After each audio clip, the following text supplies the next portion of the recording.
मेरे प्यारे बच्चों, बहुत ही सुप्रभात। मेरा नाम सूरज आनंद है, जो मैं केमिस्ट्री टीचर हूँ।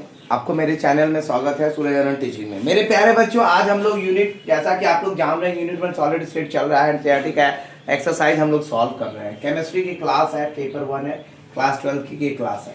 मेरे प्यारे बच्चों, आज क्वेश्चन नंबर 11 जो है वो हम लोग सॉल्व करेंगे, 12 सॉल्व करेंगे, 13, 14 और 15 सॉल्व करेंगे।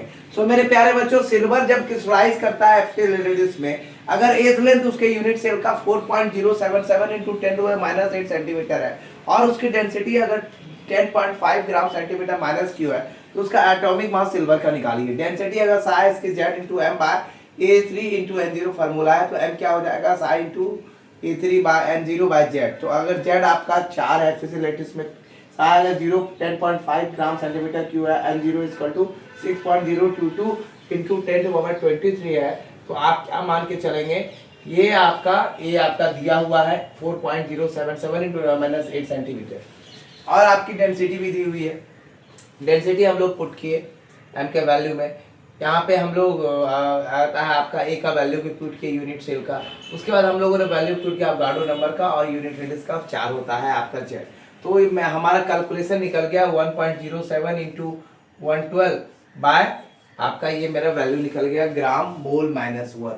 ग्राम मोल माइनस 1 हमारा वैल्यू निकल गया, और ग्राम मोल माइनस 1 जब वैल्यू निकल जाएगा तो ये हमारा वैल्यू कंफर्म वैल्यू होगा, और यही वैल्यू पे हम काम करेंगे। यही आपका आंसर हो जाएगा। क्वेश्चन नंबर 11 आपका कंप्लीट हो गया। क्वेश्चन नंबर 12 पे चलते हैं। एक क्यूबिक सॉलिड है जो 2 एलिमेंट से बना है, पी और क्यू से। एटम्स क्यू का जो है कॉर्नर्स पे है क्यूब के, पी उसके बॉडी सेंटर पे है। तो क्या फार्मूला होगा कंपाउंड का, और क्या कंडीशन नंबर हो पी और क्यू का। आप जैसा कि जानते हैं, एटम जो प्रेजेंट होते हैं वो एटम्स में 8 कॉर्नर्स होते हैं क्यूब में। तो कहा जाता है कि नंबर ऑफ एटम्स क्यू जो है यूनिट सेल का कहाँ है, कॉर्नर में प्रेजेंट है। तो नंबर ऑफ यूनिट सेल का क्या हो जाएगा, 8 इंटू 1/8। तो आपका आंसर 1 निकल गया। दूसरा क्वेश्चन पूछा जा रहा है आपसे कि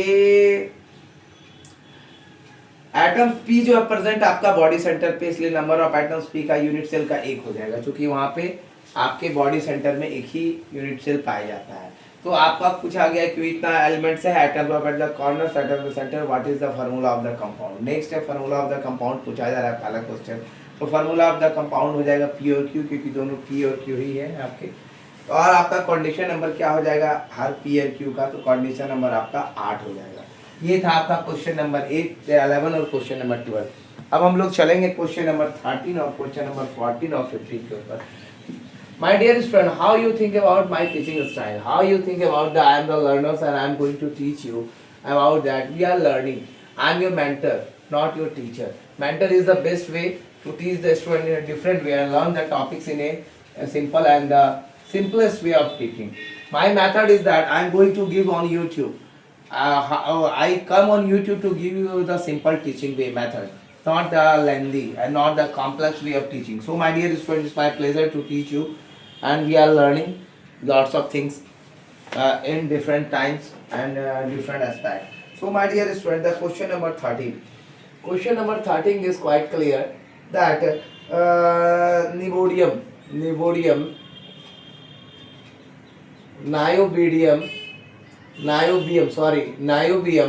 not niobium, that is the niobium. Niobium crystallizes in body center. Crystallizes in body centered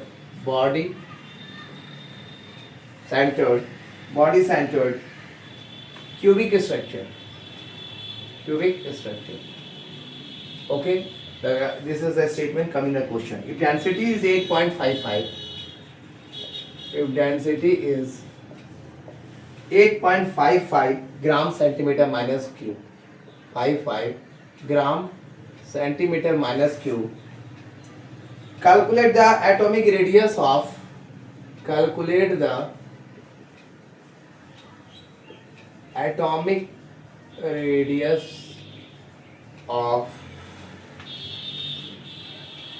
niobium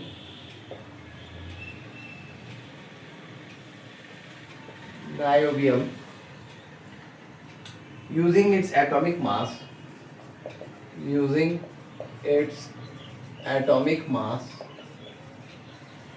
93 So this is the question and I am going to give you the answer. So my dear student, let's come to the answer about this. Density is what given? Density is equal to 8.55. Answer, I am going to solve it. Density is equal to what? 8.55 centimeter minus 3. This is the density. After that, length is of let length of the edge, मान लेते हैं let length of the edge की length हम मान लेंगे यहाँ पे a centimetre मान के चलिए, ठीक है। अब मान लिए a centimetre. Number of atoms per unit cell, तो नंबर ऑफ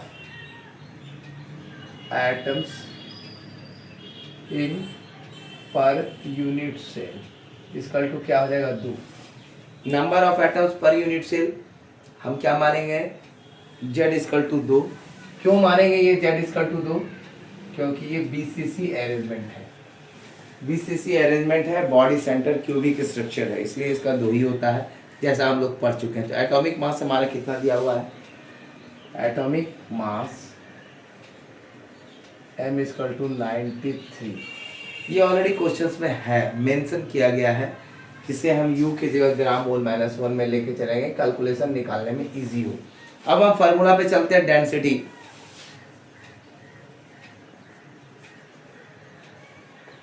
क्या होता है? जैसा कि आप फार्मूला जानते हैं, Z into M A3 into M0। हमें इस फार्मूला को आगे लेके जब चलेंगे, हमें क्या निकालना है? यहाँ पे रेडियस निकालना है। तो ये हमारा डेंसिटी दिया हुआ है हमारा 8.55 सेंटीमीटर माइनस 2, और सारा चीज़ दिया हुआ है, हमें रेडियस निकालना है। तो हम इस फार्मूला को पूरा का पूरा पुट कर दें अगर, तो 2 इंटू एम कितना दिया हुआ है? 93 हमारा दिया हुआ है ग्राम मोल -1, ग्राम मोल -1, और ए का वैल्यू हमारा कितना है? ए का वैल्यू भी हमारे पास है। तो ए का वैल्यू हमारे पास है किस कंडीशन में? ए क्यू के कंडीशन में, क्योंकि आप 6.022 इंटू 10⁻23 ये हमारे पास है। तो हमें निकालना क्या है? ए क्यू निकालना है। Therefore a cube equal to, आप इसे नीचे भी लिख सकते हैं, ए क्यू क्या हो जाएगा आपका? आप देखिए ध्यान से इसको, ए क्यू क्या हो जाएगा? ए क्यू जो हमारा हो जाएगा वो उतना ही रहेगा, 2 इंटू 93 ग्राम मोल -1, और ये तो हमारा इतना ही रहेगा। और चूंकि ए क्यू इधर चला गया तो 6.022 इंटू 10⁻23 के पहले क्या लग जाएगा? 8.55 सेंटीमीटर माइनस क्यूब इंटू हो जाएगा। ये मेरा हो जाएगा।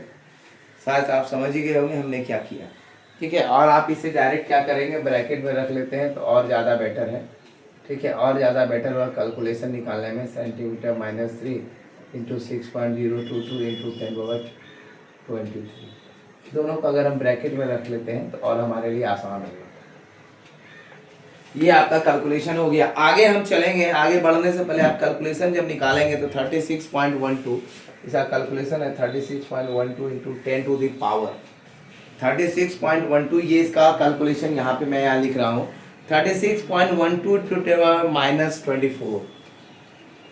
-24 अंडर ब्रैकेट 1/2 है।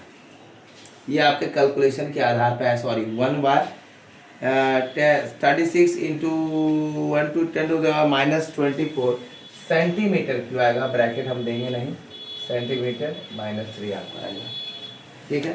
सेंटीमीटर माइनस भी नहीं होगा, सिर्फ 3 होगा। आगे हम लोग चलेंगे, ठीक है, क्योंकि सेंटीमीटर -3 ऊपर चला गया तो प्लस में कन्वर्ट हो गया।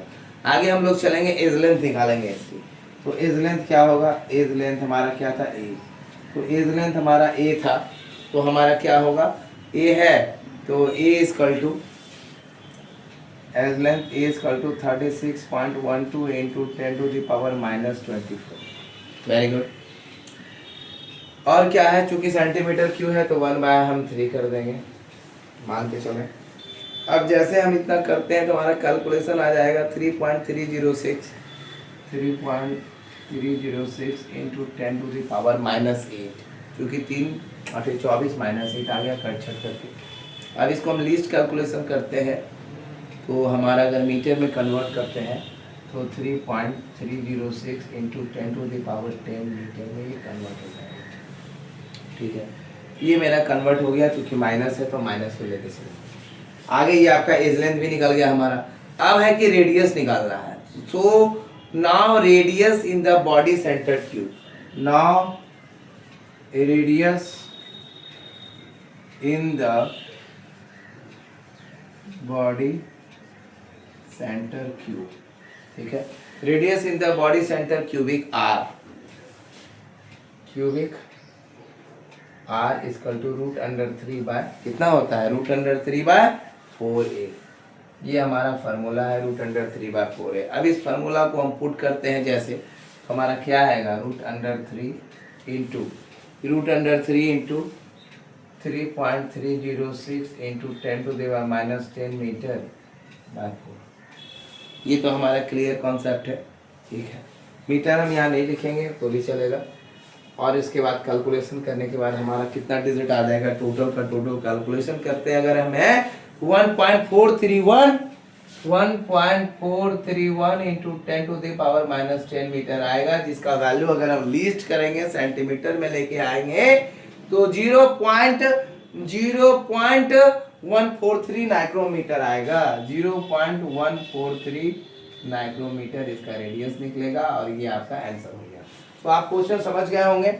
इसमें हम लोगों ने कुछ नहीं, मैंने कुछ एक्स्ट्रा नहीं किया है, आप बस देख लीजिए। इसकी वैल्यू हमने पुट की, डेंसिटी लिख दिया, फिर उसके बाद आपका लेंथ लिखा, ए मान लिया लेंथ को, number of atoms per unit से जेड है, क्योंकि बीसीसी अरेंजमेंट है तो 2 ही होगा, और मास इसकी 93 ग्राम, इसमें हमने चेंजिंग किया, यू की जगह ग्राम मोल -1 ले सकते हैं।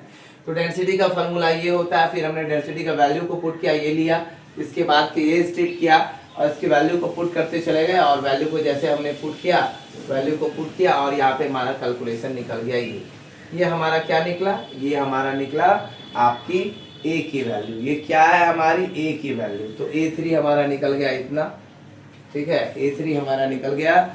तो A3 हमारा ये है, तो A3 की वैल्यू ये है, तो A का वैल्यू मेरा इतना होगा। अगर A3 का वैल्यू ये है तो इतना मेरा वैल्यू आ गया रेडियस का, इस लेंथ का एक रेडियस का निकल गया। अब बॉडी सेंटर क्यूबिक के हम आर निकाल रहे हैं। मुझे हमारा पूछा जा रहा है कि calculate the atomic radius of न्यूक्लियम यूजिंग एटॉमिक मास, यूज करना है। तो सबसे पहले हम लोग एटॉमिक मास के फार्मूला पे काम करेंगे, फिर हम एज लेंथ पे काम करेंगे, ठीक है। पहले इस फार्मूला पे काम किए, फिर हमने एज लेंथ पे काम किया, और फिर जाकर के हमने रेडियस निकाला, चूंकि फार्मूला होता है R=√3/4a, और वैल्यू को पुट किया तो हमारा आंसर आ गया 0.143 है, या आंसर भी आप लिख सकते हैं।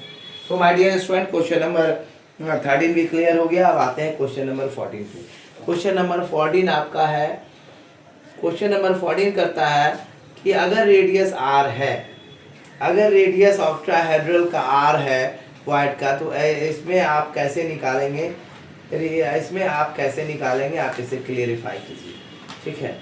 तो आप इसे क्लियरिफाई कर सकते हैं, और क्लियरिफाई कीजिए, और इसे आप बनाने की कोशिश कीजिए, और इसे आप लोग देखते हैं,